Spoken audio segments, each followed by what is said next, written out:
Okay, so in the last set of slides, we talked about the torture issue at a very theoretical level. We talked about theoretically, could it be justified? Would Kantian restrictions allow it? And I said, yes, you can imagine cases, but they seem kind of far out. They're very rare. And I said, well, one set of cases triggers this Kantian intuition, and maybe it would allow exceptions in these very, well, these imaginary cases, or at least if they're real, very rare cases, where someone sets a chain of events in motion where they might harm somebody else, and it's the only way to stop them. Now, what I want to talk about today, though, I want to switch to utilitarianism, because I do think that most of the arguments offered for torture in the real world are going to be utilitarian arguments. And I think the question is then, what does utilitarianism say about torture? And I think if we can show, the best arguments for torture will be utilitarian arguments. If we can show that the utilitarian arguments aren't that compelling, or at least the utilitarian arguments for legalizing torture aren't that compelling, well, then I think it'll be a pretty good sign that so far there haven't been any really compelling arguments made for legalizing or normalizing torture. So focus on the utilitarian case because it's the strongest case. If it doesn't work, and just to lay my cards on the table, I'm going to tell you that I don't think it does, then I don't think there is going to ultimately be a good argument for normalized torture, for legal torture. Now, does this mean that there are not some exceptional cases where we can imagine that torture is justified? I wouldn't go that far, but for reasons I will get to at the end of the slideshow, I don't know that those show that we should legalize it or we should make it a sort of policy. But first, let's get the utilitarian case on the table. Now think back to the cases where I said that Kantianism would perhaps hypothetically allow torture. That was where you might be doing something to somebody to prevent his actions from harming someone else. Something that he had somehow set into motion from harming another person. Well, the cases of torture or, enhanced interrogation techniques, as the CIA like to call them, if you watch the Frontline episode, well, those aren't the ones that ever take place in the real world, right? It's never, I'm sure if this had happened, we'd have heard about it, it's never been that we have a terrorist and he's planted a bomb and we're trying to get it out of him, right? We're trying to get the information out of him. What happens is we capture someone, they're out of commission, they're no longer a direct threat to anybody, but we want to torture them to get information about their associates who are still a threat to someone. That won't work on Kantian lines. Only utilitarianism would seem to allow that.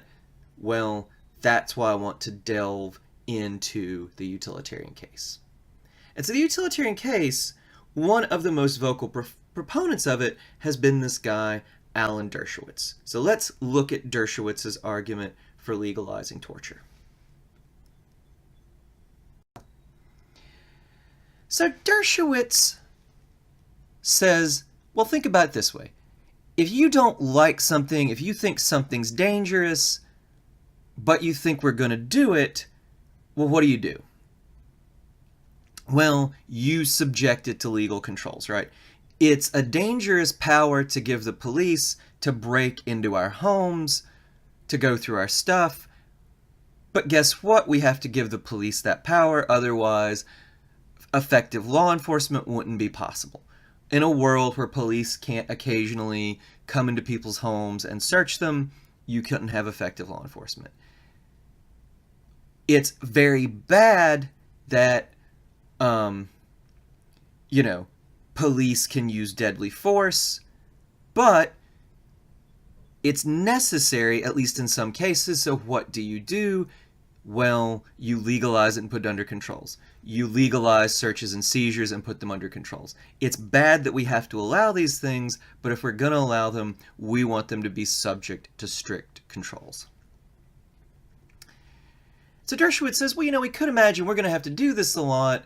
What we could just do is say we won't do it.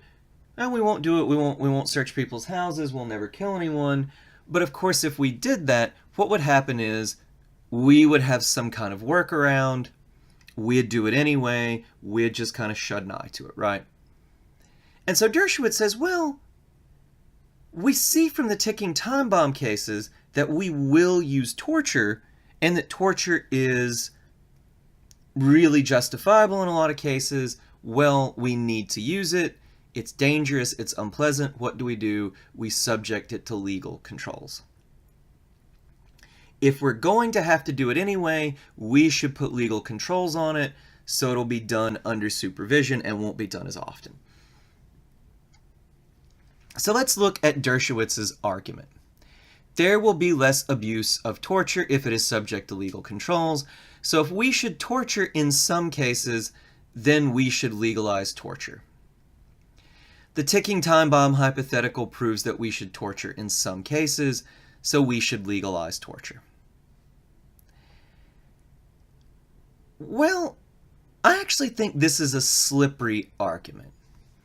And it's a slippery argument because the word some is very vague. Now, I think the ticking time bomb proves that maybe there are, in either form will prove that there are some cases where torture might be acceptable, but how common are they? Dershowitz thinks that these cases are going to be pretty common. You know, they're going to be like, maybe not as common as the need to search people's houses and take stuff, or the need to use deadly force, but they will be there, they'll be fairly common, we'll need to do it on a fairly regular basis. If we're going to do it on a fairly regular basis, we want legal supervision on it. Well, why does Dershowitz assume this? Why does Dershowitz assume that we will use torture on a regular basis? Dershowitz asks us to assume, we've got this guy in custody, he knows a whole lot about his former associates, he's not talking, well, all the while his associates are plotting, they're getting ready to blow stuff up, they're blowing stuff up. Look, Dershowitz will say, would you follow these nice Kantian niceties of like, well, we can't torture this bad man because that would be using him as a mere means. He's not directly involved in what they're doing. Dershowitz thinks you wouldn't. Dershowitz thinks, well, you'd say, no, of course, we're going to torture him if that saves lives. Well, that's a nice little story, but I think we should think about maybe the assumptions that story's making. That we would resort to torture so quickly, that we should resort to torture so quickly. What are the assumptions there? Think about that for a second. I'm actually going to, in the next slide, take a step back from this, I think, to uncover the assumptions that people like Dershowitz bake into these ticking time bomb cases. Well, so what's suspect about the way that the ticking time bomb case is used by people who want to loosen restrictions on torture? Well, let me give you... People who do this often set these cases up in a way that I think is sneaky. And let me give you an example. This isn't Dershowitz, this is somebody else. Let me sketch you one of these cases and think for a second, what's tricky, what's sneaky about this? What does it assume? So Jean Bethke Elshtain, she's a professor at U Chicago, or at least she used to be. I don't know if she still is or not. Elshtain had this example. She says, well, imagine that a terrorist has planted a bomb somewhere in a school in Chicago. And we capture this terrorist. We don't know what school the bomb is in. We know it's in a school, we know it's going to go off, and we know that we don't have time to evacuate those schools, and we don't have time to use regular methods they could take forever. What can we do? Think of the children. Well, the way Elshtain is setting this up, of course, you're supposed to torture. But what does this example prove? Why is this example weird? What smells off about this example? Well, I think a lot of things should. Think of this. We have time to torture this guy, but we don't have time to evacuate the schools. How much time does it really take to evacuate the schools? You keep in mind, once we torture them, we still have to go to that school and evacuate and disarm the bomb. You know, even in a big city like Chicago, I don't think it would take that long to evacuate the schools, right? When I was in middle school, some genius figured out that if you called in a bomb threat, you get out of school, right? So we had a lot of bomb threats by a lot of idiot kids who wanted a day off. They all got caught, right? Don't worry about that. The stupid of this being one kid, who was actually called the school's office from the phone outside the office, right? This guy also tended to dress like Roy Orbison. He always wore dark glasses and a lot of black. So, of course, not exactly somebody who passes unnoticed. It's like, oh, is someone using the phone at 7? Oh, yeah, the kid who looks like Roy Orbison, right? Anyway, I'll step back to my actual point. My actual point being, we went through a lot of bomb threats, and it did not take that long to evacuate the school. You can do it pretty quickly. Well, Chicago's a big city, but there's a lot of people working with the Chicago school system.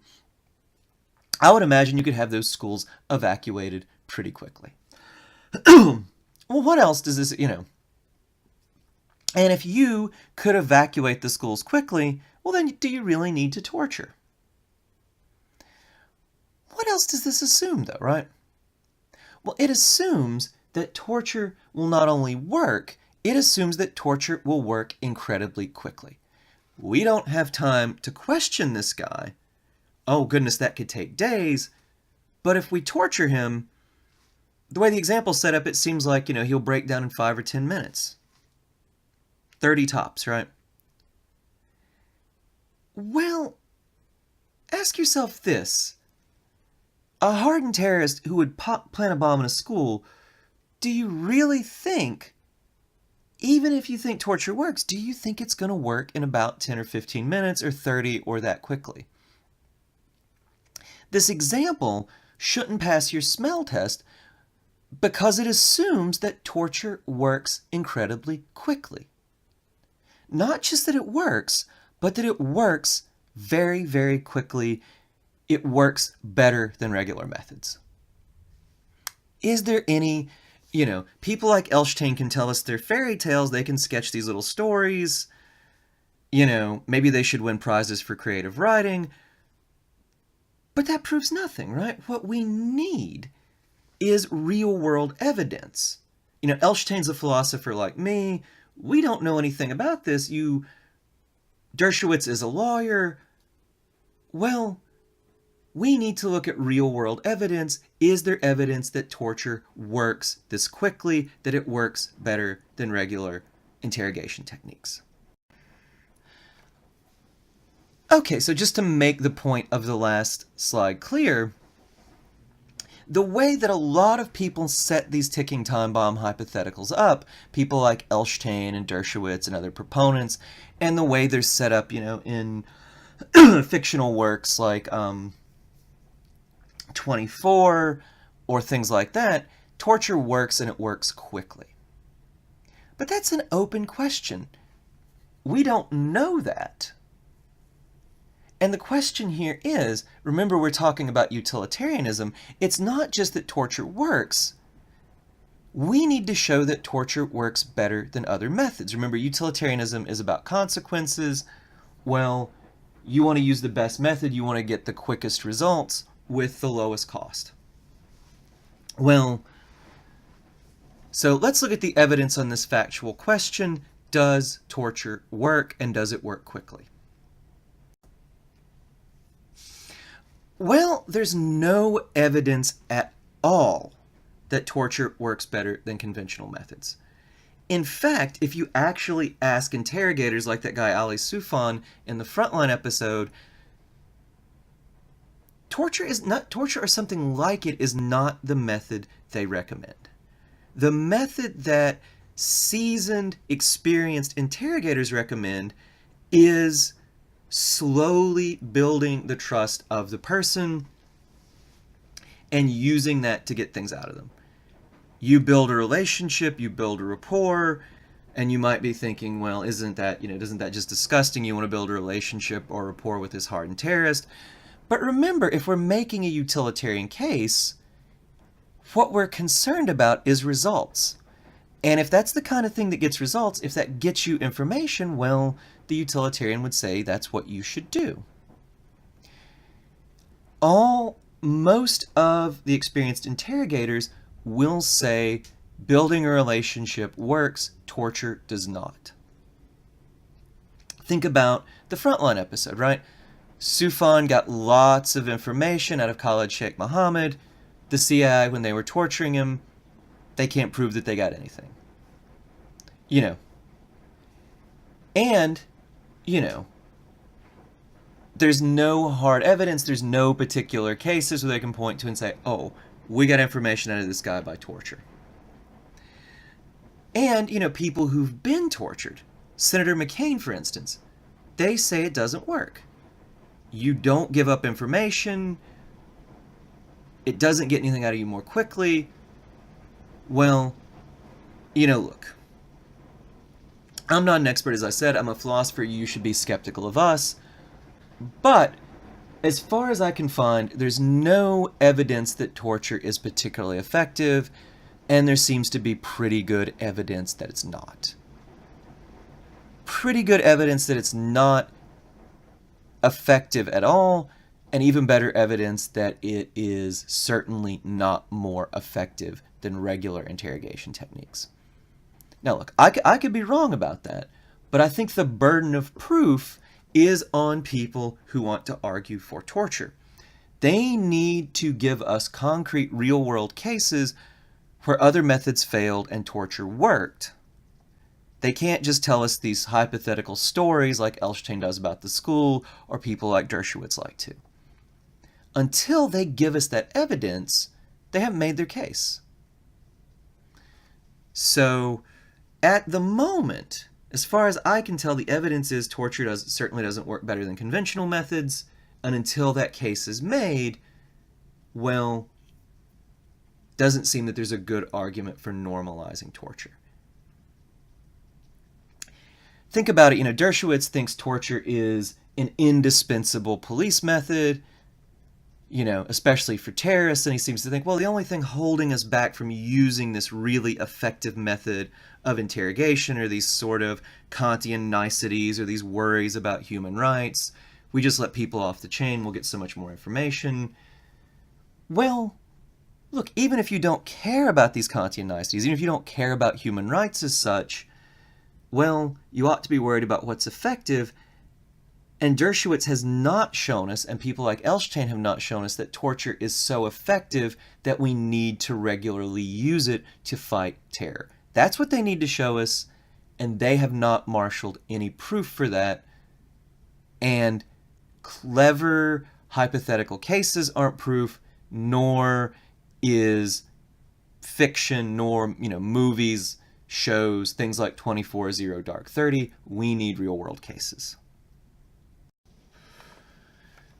Okay, so as I've said, people like Dershowitz don't show what they need to.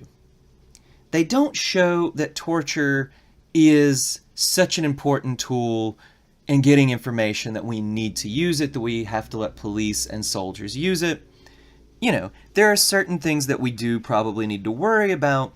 Police breaking into people's houses to look for stuff, police tapping people's lines, or intelligence agencies tapping people's phone lines. Those are worrisome, but they are so important to effective law enforcement that we can't take those powers away. Well, Dershowitz assumes that torture is a valuable tool like that, but there's really no proof that it is. And if it's not a valuable, important tool, well, why do we need to let police use it on a regular basis or soldiers use it on a regular basis if it's not proven effective? Dershowitz and Elshtain and people like that, they haven't even shown that torture is a good tool, much less that it's an especially good tool, right?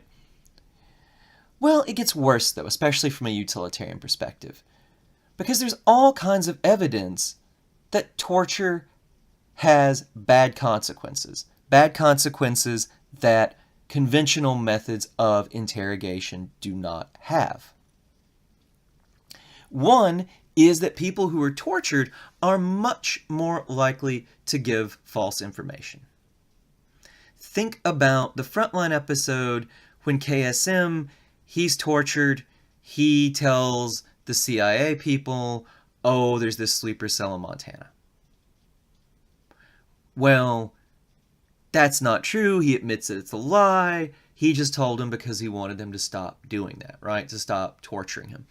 Well, but the CIA dutifully passes this information on to the FBI and leads the FBI on a wild goose chase looking for fictional terrorists in Montana. Now think about it. When you get false information like that, think about this case. It's not just that information, well, you can't use it. It's not just that it's a zero, it's actually a negative, right? Why? Well, they send the FBI on this this wild goose chase. They waste agents' time. Those agents could have been looking for real terrorists, right? Well, so if torture is much more likely to get false information, and by all accounts it is, because when people are tortured, they will say whatever they think the interrogator wants to hear to make it stop, well, that's likely to have bad effects. We will waste time and resources following false leads. Well, another downside to torture is that it's very likely to lead to other bad consequences. And two are really notable. One is abuse of innocent detainees. Now look, any system is going to make mistakes. Some of the people we capture and suspect are going to be innocent. Well, and if we use torture, that some of them will get tortured, we will end up torturing innocent people. And there's a particularly disturbing case of this. There's a nice documentary about it called Taxi to the Dark Side, which unfortunately I couldn't show you guys. It's not available for streaming without a cost. There are, I think, illegal versions I could have linked to, but I don't want to do that, right? You guys can find it legally.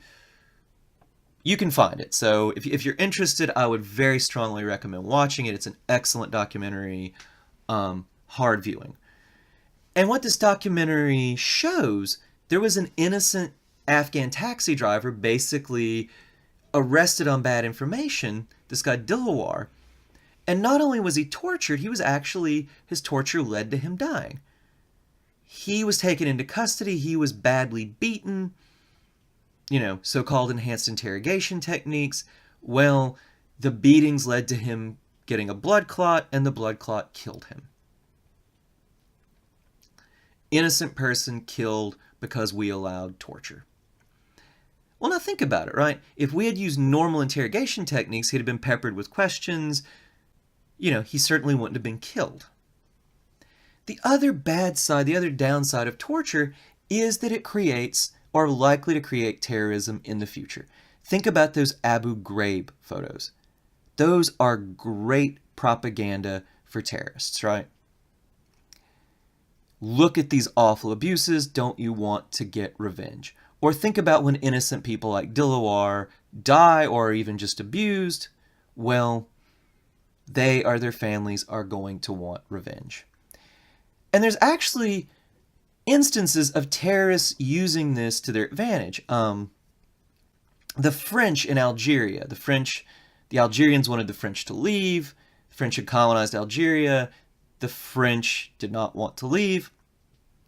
Brutal, bloody conflict was fought. And the FLN, the Algerians who wanted the French to leave, the most radical group, they used a lot of terrorism. And the French resorted to torture. Now, the FLN was actually pretty crafty, though. When FLN members were captured, they would give the names of more moderate Algerians, people who were opposed to the French but weren't violent, who weren't involved in terrorism. They would give their names because they knew the French would torture these people. Well, what do you think happened when the French tortured these people? People who had once been moderate, many of them later became terrorists. So, torture is very likely to lead to terrorism in a way that more conventional interrogation techniques would not. Finally, torture de-skills interrogators. Think about the think about the Frontline episode. The CIA, they resorted to torture, so they never really learned effective interrogation techniques against these people. There's other examples too. Again, the French in Algeria. The French, because they used torture, they got to the point that they resorted to torture every single time. It was the first thing they tried. And in a lot of cases, this led them to misinformation. To a guy who has a hammer and only a hammer, everything looks like a nail, right? There's one particular case where the French captured a bomb maker. And they wanted to know where the bomb-making shop was, where his associates were, so of course the French instantly resorted to torture. After 2 days of torture, he tells them, he actually gives them accurate information. The French go, they find the bomb-making shop, they find the workshop, but the guy's associates have fled. And you might be saying, oh, well, okay, that's pretty good evidence torture works. They got the information, they just didn't get it quick enough. Here's the thing, though. When this guy was arrested, he actually had directions to the bomb-making shop, the workshop, in his back pocket. The directions were in Arabic, though. The French did not even think to bring in someone who could read Arabic until days later. They tortured to start with, never thought, oh, we'll look through this guy's papers, we'll see what these papers say, we'll find someone who speaks Arabic. They resorted to torture rather than basic other things they could have done.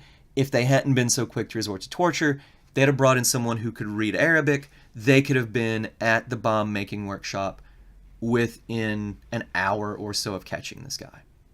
Heck, if they'd have had someone along who spoke Arabic, they could have been on the way the second they got him, right?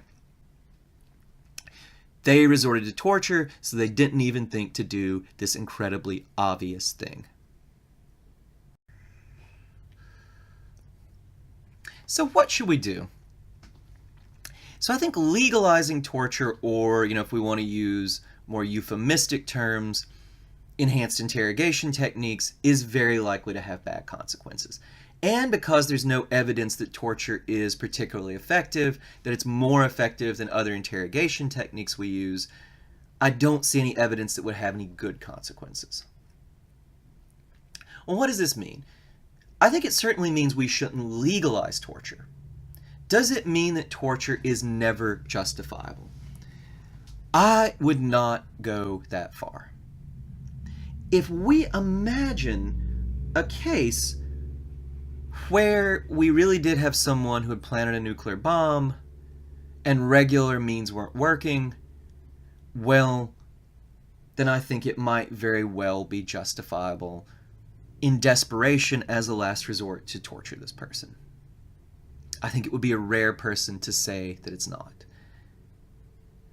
And there are some real-world cases where police have captured people who've kidnapped people or otherwise put people in danger, where they've resorted to violence. And, one of the case studies I'll give you guys is about one of those cases. I think it's very hard to condemn people who do this out of desperation as a last resort. But the thing is, these cases are incredibly rare. There's been no cases of a real ticking time bomb, and even these kidnap cases are so rare that if you scour the whole world, you might find a handful in the last 50 years. Well, and if these cases are so rare, well, do we really need to change the law to deal with them, right? Jeremy Waldron, a very good, very sharp philosopher who's against torture, he says, well, look, even I wouldn't say that I can't imagine cases where torture is justifiable. But I don't think we should change the law for those cases. I think we should have confidence that a jury or a judge would handle those cases in the right way. Do you seriously think, even if it's illegal, if the police tortured somebody and they needed to do it to find an atomic bomb, do you think any jury would convict them? No, of course not, right? Well, so it seems to me that The best course of action is probably keep the law as it is and just have faith if these exceptional cases occur. Well, that's why we have judges and juries and not robots, right? Judges and juries, human beings, in exceptional cases like this, we can trust if there's some kind of exceptional case like this, that it's really justifiable, they will almost certainly do the right thing. If it's not justifiable, well, it shouldn't have been done anyway, right? So the best course of action, even if we can imagine hypotheticals, unless we can come up with a lot better evidence that torture is particularly effective, is, I think, to keep the laws as they are and to prosecute cases of torture. If they are required, then I think the people prosecuted would have nothing to worry about.